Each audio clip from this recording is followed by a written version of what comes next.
Exit polls పేరుతో అడ్డమైన figures వస్తున్నాయని వాటిని నమ్మవద్దని సజ్జల అన్నారు. వైసీపీ మంచి మెజారిటీతో గెలవబోతుందని తెలిపారు. ఇక బీజేపీ 400 సీట్ల నినాదానికి తగ్గట్టుగానే ఎగ్జిట్ పోల్స్ ని తమకు అనుకూలంగా చెప్పించుకుందని అన్నారు.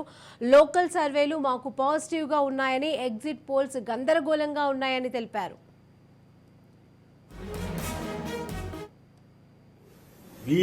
ఈ ప్రాసెస్ లో ఫైనల్కి వచ్చేసరికి ఆఖరకు పోస్టల్ బ్యాలెట్ల విషయంలో ఈ మధ్య వచ్చిన డైరెక్షన్ కూడా నిన్న మొన్న కూడా మెన్షన్ చేశాం. అది ఛాలెంజ్ చేశాం కోర్టులో. సుప్రీంకోర్టు కూడా వెళ్తున్నాం.